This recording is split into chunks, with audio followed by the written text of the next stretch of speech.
ইতিমধ্যে গম পাইছে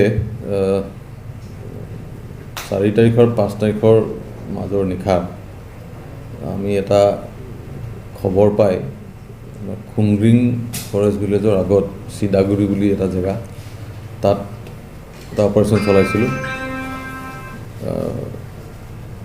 যোৱা 29 তাৰিখে যিটো আপোনাৰ আমটেকা আৰু মালিভিটা যিটো দুটা ডকাইতিৰ ঘটনা হৈছিলে সেই ডকাইতিৰ ঘটনাত জড়িত যিখিনি ক্ৰিমিনেলছ তাৰে কেইজনমান তাত লুকাই থকা বুলি আমি খবৰ পাইছিলোঁ। সেইমতে তেনেকৈ অপাৰেশ্যনটো লঞ্চ হৈছিলে। এৰাউণ্ড 1:15 ইন দ্য মৰ্ণিং আমি এটা পাৰ্টিকুলাৰ লোকেশ্যন আমি ঘেৰাও কৰি আমাৰ পুলিচ টীমটোৱে যেতিয়া চাৰ্চ কৰিব কৰিলে তো ভিতৰৰ পৰা পুলিচ টীমটোক লক্ষ্য কৰি ফায়াৰিং হ'ল। সেই ফায়াৰিংটোত আমাৰ পুলিচ টীমটোক নেতৃত্ব দিয়া আমাৰ চিৰাং জিলাৰ অতিৰিক্ত আৰক্ষী অধীক্ষক শ্ৰী প্ৰকাশ মেধি তেখেতৰ সোঁ হাতত গুলি লাগি তেওঁ আঘাতপ্ৰাপ্ত হয় আৰু পুলিচৰ ফালৰ পৰাও তেতিয়া কণ্ট্ৰল ফায়াৰিং কৰা হয়। ফায়াৰিং শেষ হোৱাৰ পিছত যেতিয়া ভিতৰত চাৰ্চ কৰা হয় তেতিয়া 2জন ব্যক্তি গুলিবিদ্ধ অৱস্থাত পোৱা যায়। তেওঁলোকক ততাতৈয়াকৈ আমাৰ মেডিকেল ট্ৰিটমেণ্টৰ কাৰণে হস্পিটেল পঠিওৱা হয় আৰু যিজন আমাৰ আঘাতপ্ৰাপ্ত পুলিচ অফিচাৰ আছিলে তেখেতকো মেডিকেল ট্ৰিটমেণ্টৰ কাৰণে পঠিওৱা হয়। হস্পিটেলত 2জন মানুহকে ব্ৰড ডেড বুলি ডিক্লেয়াৰ কৰে আৰু বৰ্তমান আমাৰ যিজন এডিশ্যনেল SP আছে তেখেতক উন্নত চিকিৎসাৰ বাবে গুৱাহাটী চিকিৎসা মহাবিদ্যালয়লৈ প্ৰেৰণ কৰা হৈছে। তেখেতৰ হাতত অপাৰেশ্যন হ'ব, ইতিমধ্যে আৰম্ভ হৈছে। চ' এতিয়ালৈকে সেইখিনি। তাৰপিছত আমি জেগাটো চাৰ্চ কৰোঁতে আমি 2টা পিষ্টল ৰিকভাৰ কৰোঁ। পিষ্টল তাৰপিছত ফায়াৰ্ড কেছ লাইভ এমিনেশ্যনো পাইছোঁ। তাৰপিছত এজন আমি আগতীয়াকৈ তেওঁলোক আমি আইডেণ্টিফাই কৰিব পাৰিছিলোঁ, তেওঁ আগৰ কেছটোত ইনভলভ বুলি আমি জানিছিলোঁ। তেখেতৰ নাম মহন্ত নাৰ্জাৰী, তেওঁ ঘৰ বেতিনি আমগুৰি।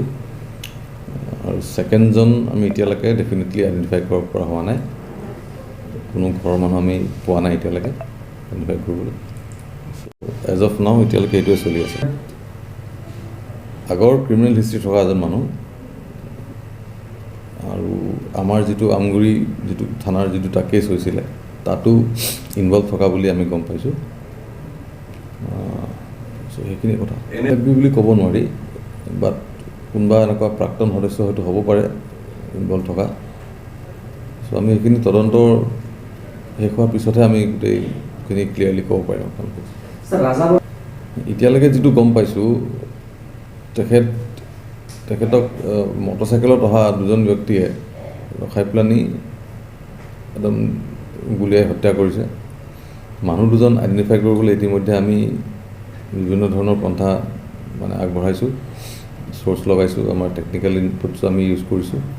চ' আশা কৰিছোঁ যে অতি সোনকালে আমি আইডেণ্টিফাই কৰি তেওঁলোকক কৰায়ত্ব কৰিবলৈ সক্ষম হ'ম। এতিয়ালৈকে সেইটো ক'ব পৰা হোৱা নাই, এইটো মই ক'ব এতিয়া এজ অফ নাও আমি এইটো ক'বলৈ নোৱাৰিম। এতিয়া তাৰমানে আমটেকাৰ যিটো ঘটনা হৈছিলে ডকাইতি ধৰণৰ ঘটনা এই অস্ত্ৰধাৰী যুৱকে কৰিছিলে আৰু ইয়াতো যিটো যোৱা ৰাতি যিটো ঘটনা হৈছে একেধৰণৰ ঘটনা বুলি ৰাইজৰ ফালৰ পৰা ক'ব বিচাৰিছে। অস্ত্ৰধাৰী যুৱক আহিছিলে আৰু একেধৰণৰ ধন দাবী কৰিবলৈ আহিছিল।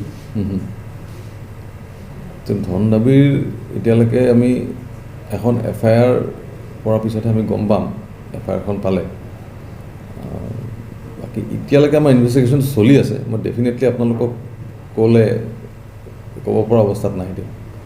দেখা গৈছে উত্তৰ অঞ্চলত দিনক দিনে বাঢ়ি গৈছে ধন দাবীৰ বিয়াৰ ঘটনাবিলাক, আৰু সেইটোৰ প্ৰটেকশ্যনৰ কাৰণে কিমান কেতিয়া কিমান ধৰণৰ ব্যৱস্থা গ্ৰহণ কৰি থকা হৈছিলে? আমাৰ ফালৰ পৰা আমি যিখিনি কৰিব লাগে আমি চাৰ্চ অপাৰেশ্যনছ, চ'ৰ্চ এনগেজ কৰা, আমাৰ পেট্ৰলিং যিমানখিনি ইণ্টেনচিফাই কৰিব পৰা আমি কৰিছোঁ। আমি লোকেল পাব্লিকৰ পৰাও যথেষ্টখিনি হেৰি পাইছোঁ, বেলেগ অৰ্গেনাইজেশ্যনছো আমাক মাজে সময়ে ইনপুটছ দিয়ে। চ' সেইখিনি আমাৰ প্ৰচেষ্টাখিনি চলাই আছোঁ চ' এইটো বহুত দিনৰ মূৰত যিটো আমাৰ বি টি আৰ অঞ্চলত যিটো এটা পিচ আহিছে so' we should all try to maintain this pitch আৰু এনেকুৱা যদি ক্ৰিমিনেল এলিমেণ্টছ থাকে তেওঁলোকক গ্লৰিফাই নকৰি তেওঁলোকক দে আৰ ক্ৰিমিনেলছ ত' they will be treated as criminals আমি সেইখিনি চেষ্টা কৰি আছোঁ নতুন সংগঠন খোলাৰ কাৰণে প্ৰচেষ্টা চলাইছে নেকি এজ অফ নাও এতিয়া মই একো গম পোৱা নাই ক'ব নোৱাৰিম